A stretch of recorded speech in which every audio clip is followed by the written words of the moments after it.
This song is called Alice's Restaurant. It's about Alice and the restaurant. But Alice's Restaurant is not the name of the restaurant, that's just the name of the song.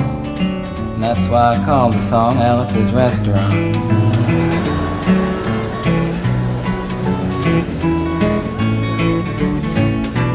You can get anything you want at Alice's Restaurant. You can get anything you want at Alice's Restaurant.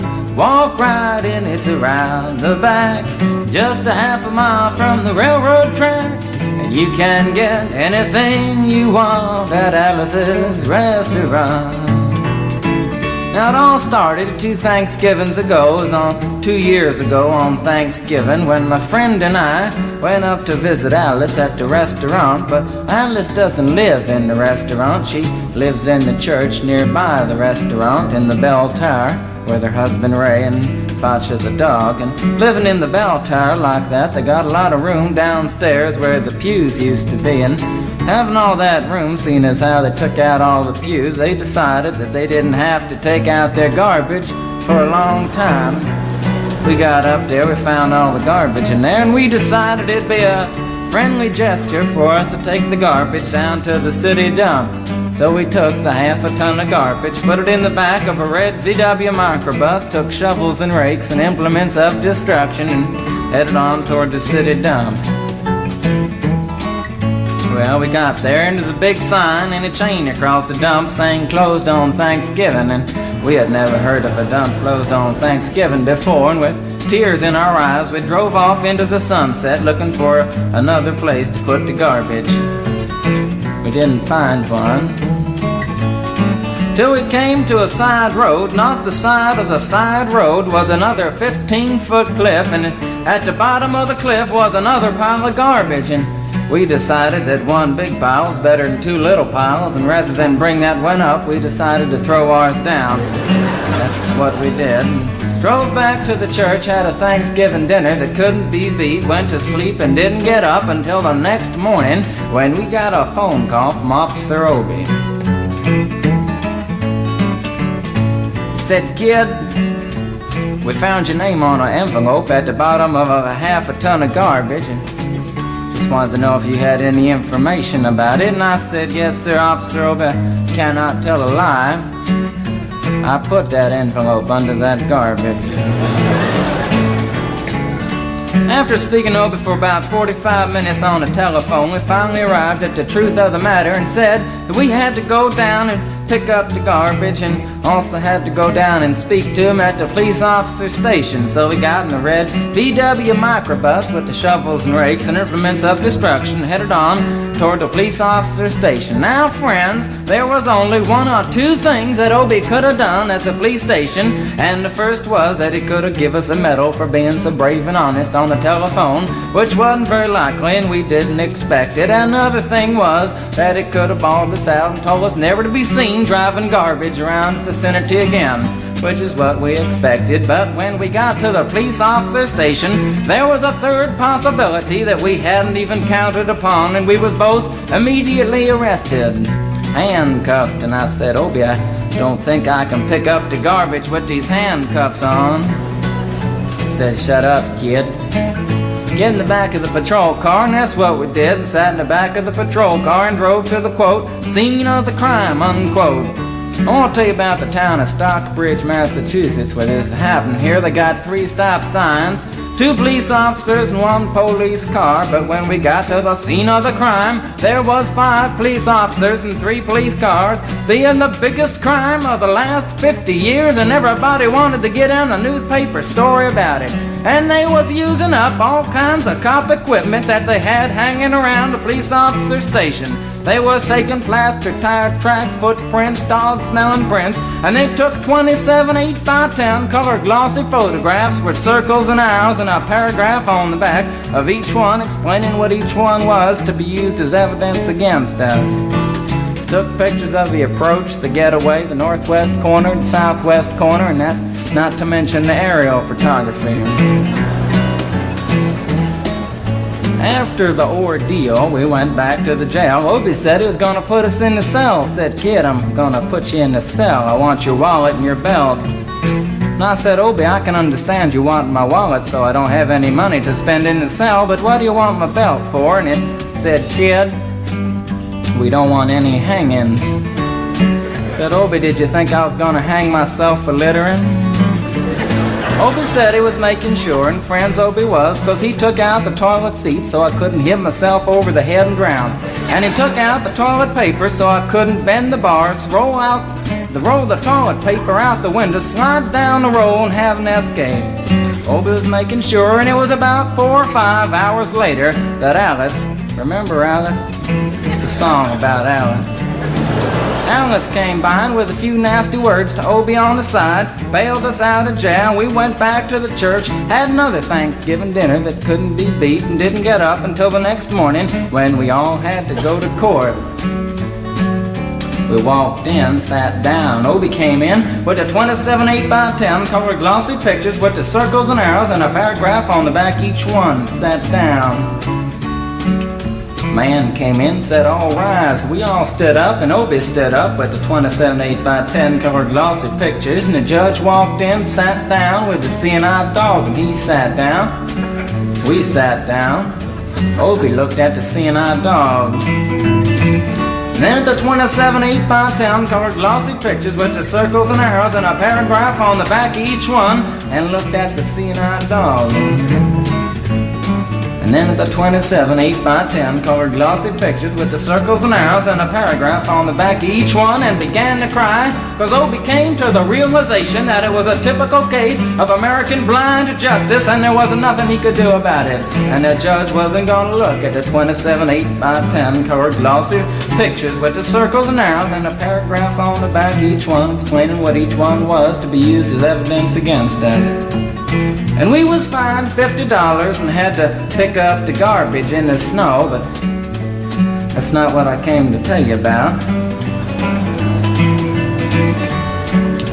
Came to talk about the draft. We got a building down New York City, it's called Whitehall Street, where you walk in and you get injected, inspected, detected, infected, neglected, and selected. I went down to get my physical examination one day, and I walked in, I sat down, got good and drunk the night before, so I looked and felt my best when I went in that morning. Because I wanted to look like the all-American kid from New York City. I mean, I wanted to feel like I wanted to be the all-American kid from New York, and I walked in, sat down, I was hung down, brung down, hung up, and all kinds of mean, nasty, ugly things. And I walked in, I sat down, they gave me a piece of paper, said, kid, see the psychiatrist, room 604. And I went up there, I said, shrink, I want to kill. I mean, I want to kill. I want to see blood and gore and guts and veins in my teeth. Eat dead, burnt bodies. I mean, kill. Kill. And I started jumping up and down, yelling, kill. And they started jumping up and down with me, and we was both jumping up and down, yelling, kill. And the sergeant came over, pinned the medal on me, set me down the hall, said, you're our boy. And didn't feel too good about it. Proceeded on down the hall, getting more injections, inspections, detections, neglections, and all kinds of stuff that they was doing to me at the thing there. And I was there for 2 hours, 3 hours, 4 hours. I was there for a long time, going through all kinds of mean, nasty, ugly things, and I was just having a tough time there. And they was inspecting, injecting every single part of me, and they wasn't leaving no part untouched. Proceeded through, and when I finally came to see the very last man, I walked in, sat down after a whole big thing there, and I walked up and said, what do you want? He said, kid, we only got one question. Have you ever been arrested? And I proceeded to tell him the story of Alice's restaurant, Massacree, with full orchestration and 5-part harmony and stuff like that, and then all the phenomena stopped me right there and said, kid, did you ever go to court? I proceeded to tell him the story of the 27 8x10 colored glossy pictures with the circles and arrows and a paragraph on the back of each one. He stopped me right there and said, "Kid, I want you to go over and sit down on that bench that says Group W. Now, kid."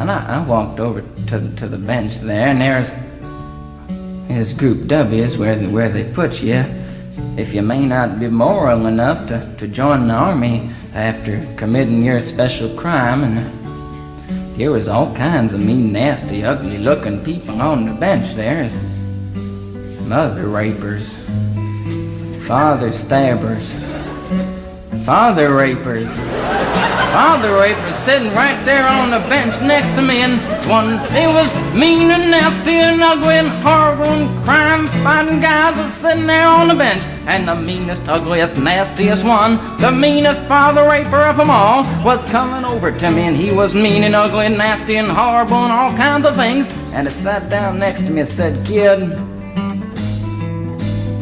what'd you get?" I said, "I didn't get nothing. I had to pay $50 and pick up the garbage." He said, "What were you arrested for, kid?" And I said, "Littering." And they all moved away from me on the bench there to carry eyeball and all kinds of mean, nasty things, till I said, "And creating a nuisance." And they all came back, shook my hand, and we had a great time on the bench talking about crime, mother stabbing, father raping, all kinds of groovy things that we was talking about on the bench. And everything was fine. We were smoking cigarettes and all kinds of things until the sergeant came over,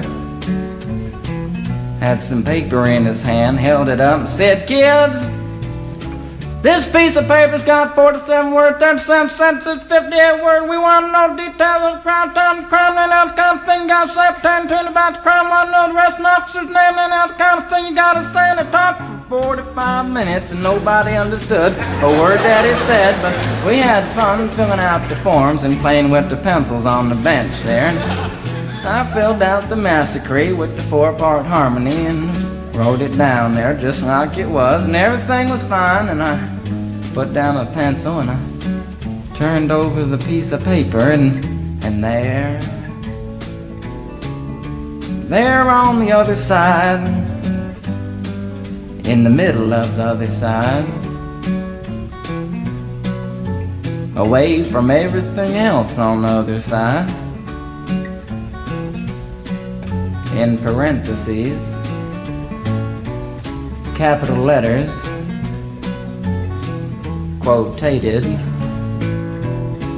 read the following words: "Kid, you rehabilitated yourself." I went over to the sergeant and said, "Sergeant, you've got a lot of damn gall to ask me if I've rehabilitated myself. I'm sitting here on the bench.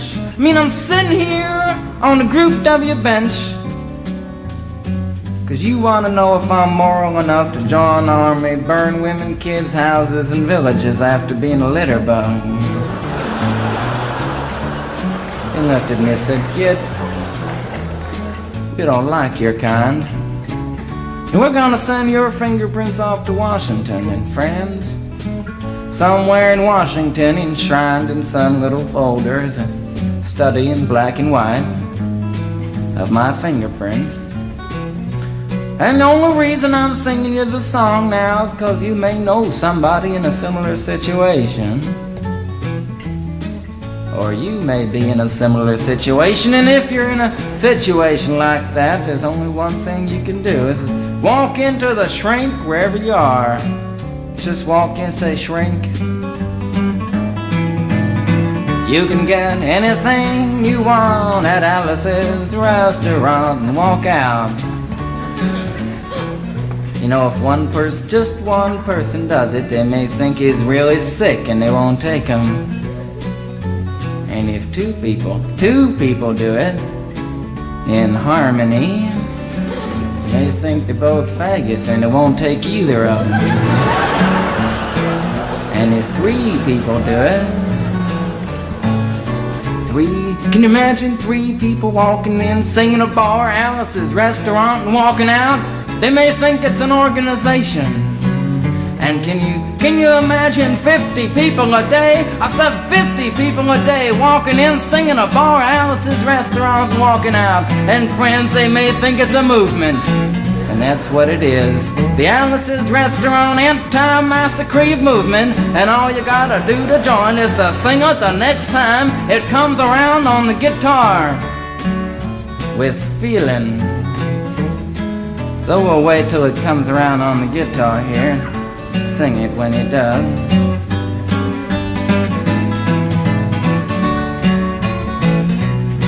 Here it comes. You can get anything you want at Alice's Restaurant. You can get anything you want at Alice's Restaurant. Walk right in, it's around the back, just a half a mile from the railroad track. And you can get anything you want at Alice's Restaurant. That was horrible. If you want to end war and stuff, you gotta sing loud. You could put a lot. I've been singing the song now for 25 minutes.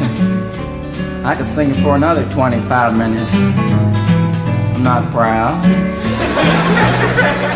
or tired. So we'll wait till it comes around again, and this time with 4-part harmony and feeling. We're just waiting for it to come around is what we're doing.